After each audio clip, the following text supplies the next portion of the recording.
J.K. Rowling, I knew views on trans would make Potter fans deeply unhappy. J.K. Rowling says she absolutely knew that her comments and views on transgender issues would make Harry Potter fans deeply unhappy. The world-famous author said despite an enormous backlash to a tweet made in 2019. There were a ton of Potter fans that were grateful that I said what I said.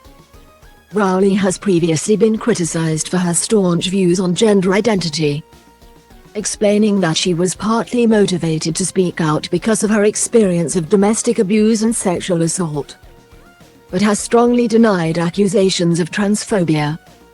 Speaking on the latest episode of the podcast The Witch Trials of J.K. Rowling, she addressed a tweet she had made in 2019, in which she expressed support for tax expert Maya Forstater, and the resulting fallout. Forstater lost her job over her own tweets made about transgender people, and later took the case to an employment tribunal on the grounds that her dismissal constituted discrimination against her beliefs. At the time, Rowling tweeted, "Dress however you please. Call yourself whatever you like. Sleep with any consenting adult who'll have you. Live your best life in peace and security. But force women out of their jobs for stating that sex is real. I stand with Maya. This is not a drill." Speaking on the podcast, Rowling admitted it would have been easier to not wade in on the debate. "When I first became interested and then deeply troubled by what I saw as a cultural movement that was liberal in its methods and was very questionable in its ideas, I absolutely knew that if I spoke out, many folks would be deeply unhappy with me," she said. "I knew that because I knew that they believed they were living the values that I had espoused in those books. I could tell that they believed they were fighting for underdogs and difference and fairness.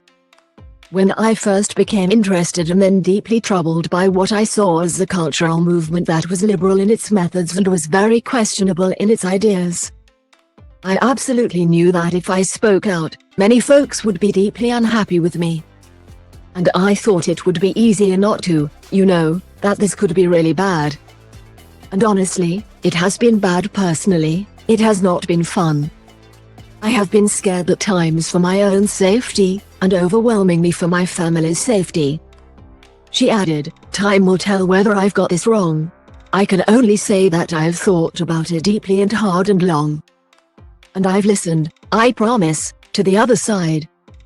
And I believe, absolutely, that there is something dangerous about this movement, and it must be challenged." Rowling said she had been considerate enough to inform her management team that she was about to post her initial tweet because I knew it's going to cause a massive storm. Following the online post, the author received thousands of replies from fans expressing their disappointment and disgust in her. Stars of the Harry Potter franchise, Daniel Radcliffe, Emma Watson and Rupert Grint, also spoke out publicly in opposition to her views on gender. "I'm constantly told that I have betrayed my own books, but my position is that I'm absolutely upholding the positions that I took in Potter," Rowling said. "My position is that this activist movement in the form that it's currently taking echoes the very thing that I was warning against in Harry Potter." She added, "But at the same time, I have to tell you, a ton of Potter fans were still with me. In fact, a ton of Potter fans are grateful that I said what I said." She added that the lack of willingness by many to engage with her on the issue is intellectually incredibly cowardly. "I am fighting what I see as a powerful, insidious misogynistic movement that I think has gained huge purchase in very influential areas of society. I do not see this particular movement as either benign or powerless," she said. "So I'm afraid I stand with the women who are fighting to be heard against threat of loss of livelihood and threats to their personal safety." Rowling previously said that she had agreed to take part in the podcast after being approached by author and activist Megan Phelps-Roper. She said she thought that she and Phelps-Roper, a former member of the Westboro Baptist Church, could have a real, interesting, two-sided conversation that might prove constructive.